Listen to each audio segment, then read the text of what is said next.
Welcome to another episode of Racing to Learn. We are a nonprofit that gets kids excited about STEAM, or science, technology, engineering, art, and math. So we are continuing working on our 1990 RX-7, also known as the second generation RX-7, or the FC3S, or the FC for short.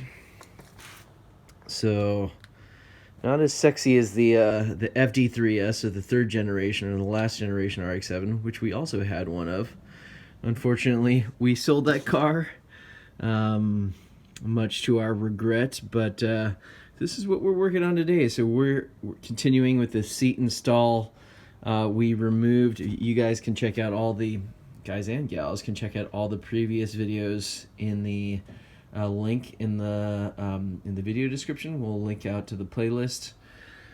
We removed the sliding mechanism from the racing seat bracket. This is a Sparco bracket that we're using with the Bride, or the Bride Lomax. Bride is, I think, how you're supposed to pronounce it. We had to drill 2 additional holes in the seat bracket, mounting the seat bracket, or the seat base, they call it, the Sparco base, back into the stock OEM mounts. There's 4 bolts in each of the corners. That was actually a huge pain, especially that last bolt on the right rear side. Actually busted up my pinky there, trying to remove the socket that we used to get that bolt in. Now I know why the previous owner skipped that bolt, but you definitely want all 4 bolts on here, especially for safety reasons. That's the assortment of extensions, wobble joints, tools, etc. that we had to use to get that bolt in there. But we're gonna go ahead and tighten the rest of the bolts. I think what is this, 14 millimeter? I think that's what we were using. But anyways, we're gonna go ahead and get this wrapped up here. What makes these bolts so difficult to get in is the overhang on the base here, the Sparco base. It's even trickier on the rear bolts here. Trying to get the angle in here because this plate and the seat base go out even further. So we had to use a variety of these adapters, wobble joints, quarter inch breaker bar. And here's a wobble joint for you, so that allows you to adjust that angle of the socket, but very tricky to get to the rear seat bracket bolts. But we've got it all done. We're gonna get the seat base, the base of the seat back in here. Well, we thought we were almost done mounting the seat and could take this for a spin, but we didn't measure or test fit the bottom of the seat here, and we can only get one of these side screws in. That hole is lining up. We need to press this seat down a little bit, and we're not able to do that, I think, due to interference with the bottom with the seat base. Lesson learned here is, if you're going to use a seat base, go with the seat base that the manufacturer provides of the seat. So Bride in this case, we're trying to use a Sparco base with the Bride seat, so we'll probably have to put some washers in between here, just to space the seat and the bracket out, so that the bottom part of the seat there can actually fit in like it's supposed to. So we've got to undo all the work that we just did bolting the seat back in. Yeah, and that's a lot of these working on project cars here. A lot of test fitting and removing. Let's see if we can get a shot of it down here. I think you know, the bottom is hitting here.